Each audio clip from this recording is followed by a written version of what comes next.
Hello and welcome to my channel, How To with Paul Henderson. Today's episode is going to be a COVID-19 update. I contracted COVID January 15th, 2021. As of the date of this filming of the video, it has been 1.8 years. And I got it pretty bad. So the purpose of this video is not to get sympathy or anything. It is just to get some information out there. And I'm sure there are a lot of people that are going through and went through what I had gone through. And I have talked to some people, actually quite a few people, because of where I work. I am in contact with a lot of people. And it's amazing how many people have been going through the exact same thing that I have been going through since I contracted COVID 1.8 years ago. Now, when I contracted COVID, it was horrible. It was the worst headache I had ever had in my entire life. It was the highest fever I had ever had. I think it was 102.7. That fever lasted for about 24 hours, and then it went to just below 102 for like 24 hours, and like 101 for 24 hours. And then like 4 days after having been sick, I went and got tested, and of course it came up positive. I did everything that I was supposed to do. At first, started walking around in my room. I have a pretty big bedroom, and I have a balcony. That's the same length as my bedroom, so it's like 32 feet wide. So I had did walking in there every day, and let me tell you something, it was pretty tough. The joint pain was unbearable, I guess you could say. I had to actually use crutches to get off of the sofa that is in my room. I couldn't even get up on my own. It was horrible. Now, so anyway, while I was off, I was doing research on it, and I found out, and plus the paperwork that Kaiser gave me, they said that you need to walk as much as possible. So I started in my bedroom, and I did some on the balcony. I drank a lot of water, and I used small glasses, so that would force me to get up to go get another glass. And then of course I had to go pee because I was drinking so much water. So that was keeping me moving around, because I heard the worst thing that you can do is to just lay in bed. Now, so once my fever broke and I felt good enough, I started going for walks. I started out with like 1 walk a day, went up to 2, 3, and 4. And I kept increasing that distance as probably the first 4 days went by after I started my walking. I was out of work for about 2.5 weeks. And when I went back, I still didn't feel good. And I was still getting out of breath. If I went up and down my stairs too many times, it was just really hard. If I went up and down like 5 times in a row, by the time I went back up on the 5th one, I could barely make it up. And of course I have this YouTube channel, so on days that I would make a video and I had to go to work, it was really bad when I went to work. So the more I did before I went to work, the worse it was when I went to work.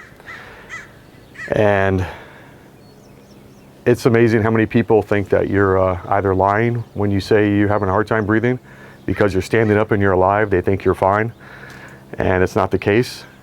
You may look good and you may feel like shit inside.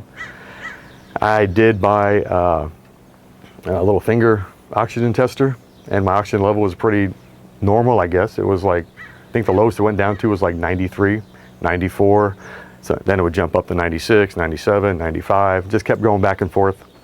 Even the times where I couldn't breathe, where I had a really hard time breathing, it would still be like at 95, 96. And then, but over those 9 months, you could definitely hear it in my voice that when my lungs would get like, I guess they were staying inflamed, and then they would just get worse. You could hear it in my voice when I was trying to talk that I was having a hard time getting the air out to pronounce words. And I would get kind of dizzy, a little wobbly here and there. And it was a horrible 8 months. Sometimes it was so bad at work, I had to walk off what I was doing. I mean, I had to leave from what I was doing and go lay down in the break room on the floor because I couldn't even sit up in the chair. And then finally I decided, you know what, maybe I do need to go to the emergency room. So after 9 months, I went to the emergency room. They ran a bunch of tests, and they did some chest x-rays and other stuff they had to do. Coming to find out, they said my lungs were severely inflamed by a virus I recently had. So I told the doc, I go, let me see. Contracted COVID 9 months ago, so that must have been it. So they gave me some prednisone, And I don't know what the dosage was, but I think I only took it for 5 days. I think it was 2 tablets for like a couple days, and then it was a single tablet after that. I really can't remember. I tried to find it on my KP app, and I couldn't find anything on the emergency room visit. So then I ended up, doing all that. It didn't make a difference at all. And for the next 8 months, after September or August, whenever I went to the emergency room, it was the same. There was no difference. Same exact thing. If I did too much before I went to work, it was, well, I wouldn't say it was exactly the same. I was slightly a little bit better. But then over the 8 months after that visit to the emergency room, it started to get bad again. So I kind of learned not to do too much before I went to work. But there was a few times where I did, and I paid for it when I went to work. So then about 8 days ago, I think, I ended up going to urgent care. Well, actually, I tried 2 times to go to urgent care. The lines were too long, so I ended up just going back home and tried again. Same thing on a second visit. It was like a 4-hour wait. And I said, I'm just going to go back the next morning, first thing in the morning. So I went there at 8, waited about a half an hour. I got in, saw the doctor, explained the whole entire thing to him since January 15th of 2021. And then 9 months later, I wound up in the emergency room. And then, of course, that visit then, and how I've been feeling and how I felt and how my lungs never cleared up. I had a really weird cough when I would lay down. And it was just a horrible 1.8 years. And the worst thing was that people that didn't see how bad I was when I was bad thought I was, what'd they say, anxiety. It's all in my head. Well, not all in my head, but it's psychological. It's because I had COVID. I think I can't breathe. Idiots. So, where was I at? Okay, so then, of course I told them everything. And it said, I don't know what the dosage was of the prednisone that they gave me 8 months earlier. And I did try to find it, and I couldn't. But I know it was, I think they were either 5 or 10 milligram tablets. The ones I got now are 20 milligram tablets. I took 3 tablets for 3 days and 2 tablets for 5 days. So that's a total of 8 days. And I know on the pills that I was taking in August, I think it was only for 5 days. And then there was also antibiotic. Hang on one second, I'll be right back. Okay, so the antibiotics, I guess it's antibiotics. It's azithromycin tablets, USP, 250 milligrams, and then prednisone, and the tablets are 20 milligrams. So I take 3 tablets by mouth 3 days, and then 2 tablets for 5 days. After the 3rd and 4th day, I felt incredible, 100% better. I'm still spitting up a little bit of stuff, not bad at all, but after these doses, I feel 100% better now than I did 8 months ago when I got the other prescription from the emergency room. So I think that was a lower dose. I think this is a much higher dose, and this is probably what I needed.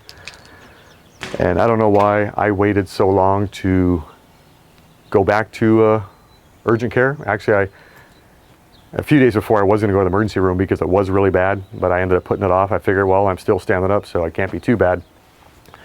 But I finally went back. Glad I did. So if there are some people that are going through the same exact thing that I'm going through right now, where you've been having a hard time breathing since you had COVID, and when you lay down, you might have a strange cough, and your voice starts to sound a little funny.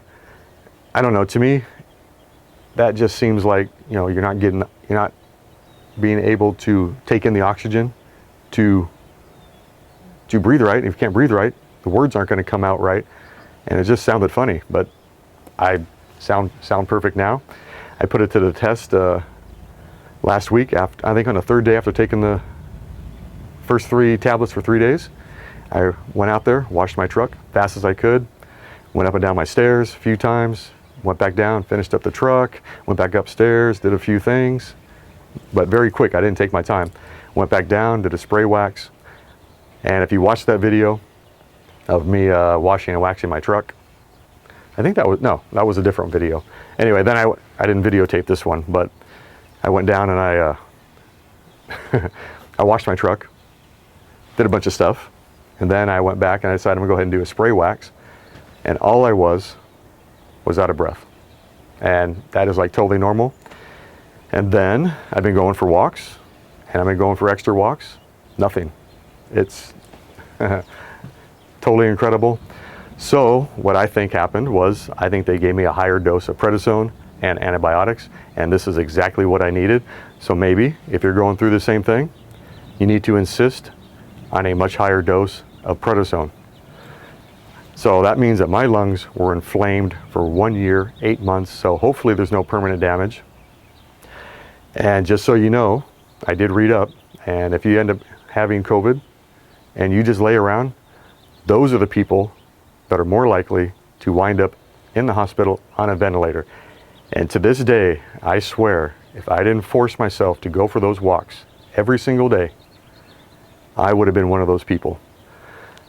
Now, I might have underlying lung issues because I was a preemie baby. I was born at 6 months, so my lungs were probably underdeveloped. But up until having COVID, I never really had any lung problems. I never had any breathing problems. So I may not have had any underlying lung issues. It's just that COVID hit me pretty hard. So for those people that say that COVID is just a bad flu, yeah, no. I'll tell you this though, it felt like the worst flu I had ever had in my entire life.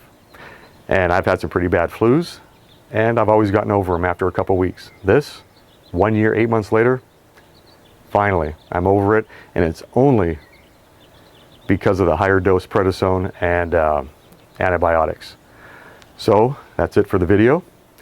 If you like this video, hit the like button, hit the subscribe button.